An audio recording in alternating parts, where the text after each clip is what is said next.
यांना प्रणाम करून व्यासपीठावर सर्व सन्माननीय अतिथी,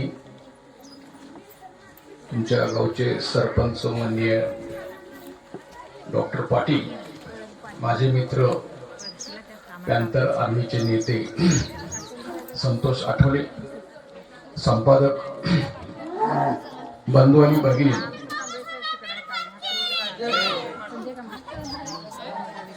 पॅन्थर आर्मीचं काम सर्व महाराष्ट्रामध्ये चांगल्या पद्धतीने सुरू आहे आणि आम्ही जे बांधकाम कामगारांचं काम करतो त्यांना सुद्धा संतोष आठवले हे अत्यंत चांगली मदत करतात, सहकार्य करतात.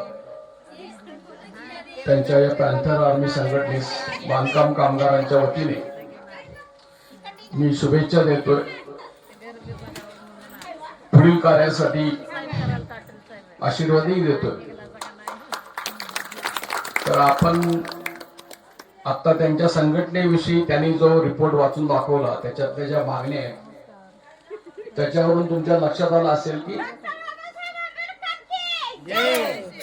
सामाजिक परिवर्तनासाठी, स्त्रियांच्यासाठी, मागासवर्गीयांच्यासाठी योजना राबवणे, त्यांच्या पदरामध्ये हित पाडून देणे यासाठी ते कार्यरत आहेत. दुर्दैवाने महाराष्ट्रामध्ये आणि देशामध्ये सरकारचा जो कारभार आहे तो तळातल्या माणसांच्यासाठी कमी आहे आणि वरचे जे ठराविक बडे उद्योगपती आहेत, भांडवलदार आहेत, त्यांच्या फायद्यासाठी मोठा कारभार सुरू आहे. ग्रामीण भागातल्या ज्यांना वर्षानुवर्षे स्वतःची जमीन नाही त्यांना जमीन देण्याऐवजी हजारो एकर जमीन त्या अदानीला 1 रुपये एकरने या प्रधानमंत्र्यांनी दिलेला आहे. या देशाची जी सर्व मालमत्ता आहे ती असं विक्रीस काढून बड्या लोकांचं भलं करायचं आणि सामान्य लोकांच्यासाठी काही करायचं नाही अशी स्थिती आहे. प्रचंड महागाई वाढत चालली. त्या महागाईचा परिणाम काय होतो? जशी महागाई वाढत जाईल तसं तुमचं जे उत्पन्न असतं, आज समजा तुमच्या हातामध्ये 1000 आहेत, बाजारात तुम्ही गेला, जेवढ्या वस्तू तुम्हाला येतात त्याच वस्तू घेण्यासाठी आणि 8 दिवसांनी तुम्हाला 1500 रुपये द्यायला लागतील अशी स्थिती आहे. जे काम करतायत त्या कामाचा मोबदला खूप कमी आहे आणि त्याच्यामुळे की जनतेच्या हालअपेष्टा या कमी होण्याऐवजी वाढत चाललेल्या आहेत. आणि कमी आहे की काय म्हणून देशातल्या मागासवर्गीयांच्यावर, स्त्रियांच्यावर, गरिबांच्यावर अत्याचार सुरू आहेत. बलात्कार करणारे राजरोस फिरतायत. त्यांच्यापैकी अनेक जण आमदार आहेत, खासदार आहेत अशी स्थिती आहे. चौथ्या बाजूला जे कर्मचारी आहेत, कामगार आहेत, त्यांच्या मागण्या मान्य केल्या जात नाहीत. आता ज्यांचा आपण आशांचा सत्कार केला त्यांना ते किमान वेतन सुद्धा द्यायला तयार नाहीत.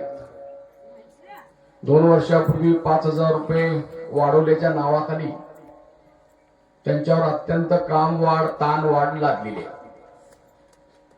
अंगणवाडी महिलांचं सुद्धा असंच आहे. त्यांनाही ग्रॅज्युटीचा निर्णय झालेला आहे, अजूनही ग्रॅज्युटी मिळत नाही, पेन्शन मिळत नाही. खरं म्हणजे जे योजनाकर्मी कर्मचारी आहेत ते 60 वर्षानंतर ज्यावेळेला निवृत्त होतात त्यांना जगण्यासाठी किमान महिन्याला 5000 रुपये तरी पेन्शन द्यायला पाहिजे. परंतु हे देण्याची सरकारची तयारी नाही. आमचा जो अनुभव आहे तो बांधकाम कामगारांच्या बद्दलचा. तुमच्यातल्या बऱ्याच जणांनी त्याची ते ओळखपत्र किंवा नोंदणी केलेली असेल. वर्षाला 3000 कोटी रुपये जमतात आणि त्याच्यातले सगळ्या योजनांवर कामगारांच्यावर सरासरी ते 600 कोटी रुपये फक्त खर्च करतात. राहिलेले 2500 कोटी ते कंत्राटदारांना देऊन टाकतात. तुम्हाला आता जर भांडी मिळाली असतील, तुम्ही बाजारात होलसेल विकत आणले तर तुम्हाला ते 3000 रुपयाला मिळते. परंतु हे कंत्राटदाराला 10,000 रुपये देतात. त्याच्या आधी ज्या सुरक्षा पेट्या दिल्या, संच दिले, त्याच्यासाठी कंत्राटदाराला त्यांनी 17,000 रुपये दिले एकेका पेटीसाठी.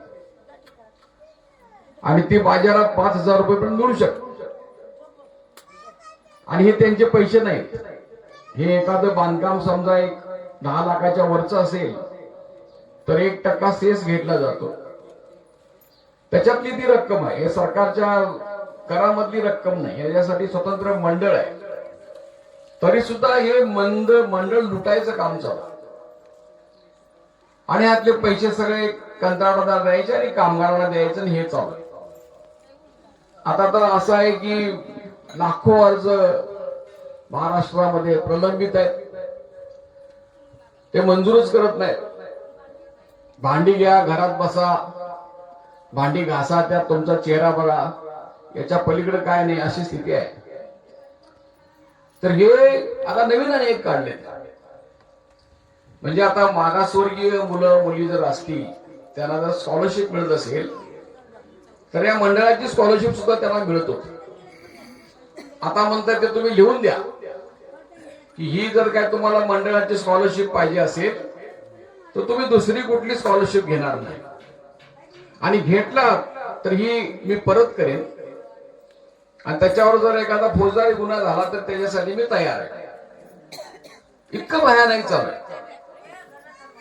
तुम्ही आता टीव्ही मध्ये, युट्यूबवर बघित असाल की ते युजीसीचं एक आंदोलन देशामध्ये चालू आहे. म्हणजे कॉलेजमध्ये शिकणारी जी मागासवर्गीय मुलं आहेत, मुली आहेत, त्यांना जो त्रास केला जातो, तो त्रास होऊ नये, त्याला काहीतरी बंधनं पाहिजेत म्हणून एक कायदा आहे. त्या कायद्याला सुप्रीम कोर्टानं स्थगिती दिली आहे. आणि 85% ब्राह्मण आहेत विद्यापीठामधले प्राचार्य, कुलगुरू. आणि हे सगळं त्याच्यामध्ये सुरू आहे. तर हे बांधकाम कामगारांचं जे आहे ते त्यांना तुम्हाला लाभ देण्याची इच्छा नाही. परंतु आपण काय करायला पाहिजे की ताकद लावून त्यातून काही मार्ग काढले पाहिजे. की जसं आता एक लोकसेवा हमी कायदा आहे, त्या कायद्याखाली तक्रार केली तर मग त्यांची चौकशी होईल आणि त्याला 5,000 रुपये दंडाची शिक्षा आहे. तर आपण ते मिळवून घेण्याचा प्रयत्न केला पाहिजे. आणि सगळं सरकारवर अवलंबून राहायचं नाही. त्या आरपीआयचे बडे नेते होते गायकवाड, त्यांनी 56-57 साली भारतामध्ये फार मोठं आंदोलन केलं. कसेल त्याला जमीन मिळालं पाहिजे, सगळ्या शेतमजुरांना जमीन मिळालं पाहिजे, असं एक मोठं आंदोलन होतं. आता काय मुद्दा आहे की एक घरांचा विषय आहे की तो आम्ही घेतलेला आहे. म्हणजे सरकारनं असं जाहीर केलेलं आहे. सुरुवातीला त्यांनी 2015 मध्ये असं जाहीर केलं की ज्याला राहायला घर नाही त्याला घर देण्याची जबाबदारी ही सरकारची असेल, असं युनो मध्ये 87 साली त्यांनी लिहून ठेवलेलं आहे. कुणाला घर, समजा आता तुमची सगळ्यांची घर आहे, तिथे 2 भाऊ आहेत, सासू सासरा किंवा आई वडील आहेत, म्हणजे 3 कुटुंब झाली. आणि प्रत्येक कुटुंबाला द्यायचा वायदा त्यांनी केला होता. तो 2022 पर्यंत केला होता. आता हे 26 साल चालू आहे. आता त्यांनी 2030 पर्यंत मुदत वाढवून घेतलेली. पूर्वीच्या इंदिरा आवास योजनेमध्ये काय होतं की एका रेशन कार्डावर जेवढे लोक असतील त्यांच्यासाठी एक घर. आता काय आहे की प्रत्येक लग्न झालेल्या कुटुंबाला घर असलं पाहिजे, त्यांच्या नावावर असलं पाहिजे आणि पक्का असलं पाहिजे, कच्चं घर नव्हे. समजा आता हे कच्चं घर आहे तर हे पक्क घर मिळू शकतं. त्याच्यामध्ये रमाई योजनेचाही समावेश आहे, अंतर्भूत आहे, आणि इंदिरा आवास योजनेचा, प्रधानमंत्री आवास योजनेचा समावेश आहे. म्हणजे प्रत्येक लग्न झालेल्या कुटुंबाला 300 स्क्वेअर फूटचं घर पाहिजे, 3 खोल्या पाहिजे. आता तुम्ही राहताय 2 भाऊ, आई वडील, म्हणजे 3 कुटुंब झाली. मग त्यांना आता किती आहेत तुमच्याकडे खोल्या? साधारण 2-3 खोल्या असतात. मग 9 खोल्या पाहिजेत कायद्याप्रमाणे. आणि हे मागतायत, हे त्यांना द्यावं लागतं. तर त्याच्यासाठी काय केलं पाहिजे की दोन त्याच्यामध्ये योजना आहे. एक ग्रामीण भागामध्ये प्रधानमंत्री आवास योजनेची 1.5 लाखाची योजना आहे आणि शहरामध्ये प्रधानमंत्री योजना त्यासाठी 2.5 लाख आहे. आणि बांधकामासाठी जे नोंदणीकृत कामगार असतील त्यांना ते मंडळ प्रत्येक कुटुंबाला 2 लाख रुपये देणार आहे. खेडेगावामध्ये असो किंवा शहरामध्ये असो. म्हणजे ते निदान ग्रामीण भागामध्ये तुमचं घर बांधायला 3.5 लाख रुपये जर तुमच्याकडे उभे असतील तर मग बँक एक कर्ज द्यायला तयार होते किंवा त्यांचे तुम्ही कोऑपरेटिव्ह बांधू शकता. तर त्यासाठी जो आत्ता तरी त्यांनी त्याला 3 वर्ष तो नोंदणीकृत पाहिजे असा त्यांनी कायदा केलाय, चावटपणा केला. त्याला आता आम्ही हायकोर्टमध्ये कोल्हापूरच्या चॅलेंज दिलेलं आहे की तुम्ही ते 1 वर्षाचं करा, बघू आता त्याचा काय निर्णय होतो. तर हे घरांची जी योजना आहे ती तुम्ही जर लावून धरली, आता उदाहरणार्थ मी तुम्हाला सांगतो, तुम्ही मिरजेला जाऊन बघा, ते कृपामय हॉस्पिटल आहे, त्याच्या बाजूला एक आतल्या बाजूला शासकीय गोडाऊन आहे, त्याच्या आतल्या बाजूला एक समतानगर म्हणून आहे, तिथे गोखले नावाचा बिल्डर आहे, त्यानं प्रधानमंत्री आवास योजनेखाली 230 फ्लॅट मंजूर करून घेतले आणि त्याला माणसं मिळणार. ते आमच्याकडे आले, बांधकाम कामगार द्या म्हणून, कारण यातले 2 लाख रुपये मिळतात. त्यांना आम्ही 90 कामगार दिले आणि त्या फ्लॅटची किंमत 8 मजली इमारत आहे, मजबूत आहे, एक हॉल आहे, एक बेडरूम आहे, स्वयंपाकघर आहे, किचन आहे, संडास बाथरूम आहे. त्याची आता मिरजेमध्ये किंमत 18 लाख रुपये त्या फ्लॅटची. आम्ही त्याच्यावर घासाघीस करून त्या बिल्डरला सांगितलं की तुम्ही ज्यावेळेला हा मंजूर करून आणलेला प्रकल्प त्यावेळेची किंमत सांगा. मग तो 10.5 लाख रुपयाला द्यायला तयार झाला. 10.5 लाख रुपये मध्ये आम्ही लोकांना आणि 4.5 लाख रुपये मिळवून दिले. हे वस्तुस्थिती आहे, तुम्ही जाऊन कुठेही बघून या, तिथे जाऊन 2 लाख ते आणि 2.5 लाख रुपये प्रधानमंत्री असे 4.5 लाख रुपये दिले. म्हणजे त्यांना 6 लाखामध्ये आम्ही फ्लॅट मिळवून दिला. त्याचं बी त्यांना आम्ही कर्ज मिळवून दिली लोकांना. म्हणजे जो भाड्याच्या घरात राहू शकत नाही अशा एक 90 लोकांना आम्ही लॉटरी लावून दिली. हे 18 लाखाचा फ्लॅट त्यांना 6 लाखाला मिळाला. असे 90 लोक आहेत. आणि हे आम्ही थोडे कष्ट केले आणि सरकारची योजना आहे ती आम्ही अशी वळवून म्हणा, मूठ वळवून म्हणा, ती वळवून आम्ही यशस्वी केली. आता तिथे जवळ दुसरा बिल्डर आमच्याकडे आला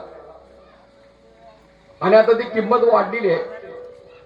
तर 15 लाखाचा फ्लॅट ज्याची किंमत मुळात 18 लाख रुपये आहे, ती त्यांना आम्ही 15 लोकांना दिली आणि त्याच्यातले 4.5 लाख रुपये अनुदान मिळणार. म्हणजे तिथं सुद्धा त्या लोकांना 18 लाखाचा फ्लॅट हा 10.5 लाख रुपये मध्ये मिळतो. सांगली शहरामध्ये आम्ही एक 25 वर्ष आंदोलन केले, बेघरांना घरे मिळाली पाहिजे. तर त्यातल्या हायकोर्टमध्ये जाऊन आम्ही केस जिंकली आणि आता त्या महापालिकेने ठराव केलेला आहे की 357 लोकांना ते आम्हाला घर देते, फक्त 3,000 रुपये भरून. त्याच्यामध्ये मोठ्या संख्येने 50% पेक्षा जास्त मागासवर्गीय आणि महिला आहेत त्याच्यामध्ये. तर घरांचा जो विषय आहे तो एक आपण हाताळू शकतो आणि लोकांना घरं मिळवून देऊ शकतो. आता कसं आहे की आता तुम्हाला राहत असलेलं घर हे अपूर्व पडतं की तो खरं म्हणजे सर्व सोयीने युक्त पाहिजे. त्याला स्वयंपाकघर पाहिजे, संडास पाहिजे, बाथरूम पाहिजे आणि राहण्यासारखं पाहिजे. असं किती आयुष्यभर खुर्ट्यामध्ये राहायचं. तर या योजनेचा एक तुम्हाला लाभ मिळू शकतो. आता आम्ही एक 8 दिवसांनी एक योजना शिरोळ तालुक्यामध्ये आम्ही जाहीर करतोय. शिवनाकवाडीमध्ये आमच्याकडे 60 प्लॉट आम्ही काढलेत असे की ज्या प्लॉट मध्ये त्यांना विकून दिल्यानंतर त्यांना हे 4.5 लाख रुपये मिळवून द्यायचे आणि बँकेकडून लोन मिळवून देऊन ती स्कीम पूर्ण करायची. तुम्ही तुमच्या गावामध्ये सुद्धा करू शकता. म्हणजे आता समजा एक तुम्हाला ऐकून माहिती असेल की एक तुकडेबंदी कायद्यावर सरकारचा निर्णय झालाय. म्हणजे 2024 सालापूर्वी जर तुम्ही करार केले असतील, तुमच्याकडे खरेदी झाली नसेल, छोट्या तुकड्यामध्ये खरेदी झाली नसेल आणि तुम्ही नुसता करारावर जमीन खरेदी केली असेल, तर ते कराराचं रूपांतर आता खरेदीमध्ये होतं आणि ती जागा तुमची एनए होती. आणि तुमची जागा जर एनए झाली, कायदेशीर झाली, तर त्या जागेवर तुम्हाला लोन मिळू शकतं, तुम्ही घर बांधू शकता, तुम्हाला आधार मिळू शकतो. आणि तुमच्याकडे समजा एक 5-6 गुंठे जमीन असेल कमीत कमी, तर तुम्ही त्या ठिकाणी 10 ते 15 लोकांची स्कीम राबवू शकता. ते लोक एकत्र आल्यानंतर ती जर स्कीम तुम्ही बँकेला दाखवली तर बँकवाले सुद्धा ती स्कीम मंजूर करायला तयार. तर हे एक ह्याचा एक मेळावा आम्ही शिरोळ तालुक्यामध्ये संतोषना बरोबर घेऊन करणार आहोत. आणि त्यावेळेला सुद्धा तुम्ही त्या कार्यक्रमाला या. आम्ही ज्यांना पाहिजे असे लाभार्थी असतील त्यांची नावं आम्ही एकत्र घेणार आहोत आणि ते करण्याचा प्रयत्न करणार आहोत. तर दुसऱ्या बाजूला आम्ही हेही करतोय की हे बांधकामाचं एक आम्ही सगळ्या राज्यामध्ये काम करतो. कुणाला काय अडचण आली तर सांगतो. माझ्या नावचं एक युट्यूब चॅनल आहे शंकर पुजारी. त्याच्या आतापर्यंत व्ह्यूज जे आहेत ते 20 लाखापर्यंत गेलेले आहेत. 13,500 त्याचे सबस्क्रायबर आहेत. आणि आशा महिलांच्यासाठी ते चालवलं जातं, बांधकाम कामगारासाठी चालवलं जातं. आता मी 4 दिवसापूर्वी आशांच्यावर भाषण केलं होतं, तर ते 10,000 आशांनी बघितलेलं आहे, इतके व्ह्यूज झालेले आहेत. तर त्यामुळे की जरूर तुम्ही काही अडचण असली तर आम्हाला फोन करा, संतोषला सांगा, किंवा माझं युट्यूब चॅनलमध्ये मी माझा मोबाईल नंबरही सांगत असतो. त्यामुळे की तुम्ही जे काम करताय ते काम करता करता तुम्हाला एक आधार मिळावा. तर त्याच्यामुळे माझं जरी नाव पुजारी असलं, म्हणजे माझं नाव शंकर आहे, पण मी पुजारी पोलिसांची हाणामारी झाली आणि त्याच्यामध्ये गाड्या फोडल्या गेल्या पोलिसांच्या. त्याच्यामध्ये माझ्यासह दलित 51 मागासवर्गीय विद्यार्थी आम्ही कळंबा जेलमध्ये होतो 15 दिवस. ही म्हणजे किती 45 वर्षापूर्वीची गोष्ट आहे. तर आम्ही हे काम करत असताना एक सामाजिक चळवळीला जोडून घेण्याचा प्रयत्न करतो. त्यामुळे या पॅन्थर आर्मी बद्दल सुद्धा आम्हाला आदर आहे. तिचा विकास झाला पाहिजे. पूर्वी दलित पॅन्थर होती, पॅन्थर म्हणजे चित्ता, त्यांना तुटून पडलं पाहिजे आणि या सगळ्या समाज व्यवस्थेवर अन्यायावर त्यांनी आघात केला पाहिजे. आणि एवढं बोलतो मी आणि या सगळ्या कार्याला शुभेच्छा देऊन मी माझं भाषण पूर्ण करतो. धन्यवाद.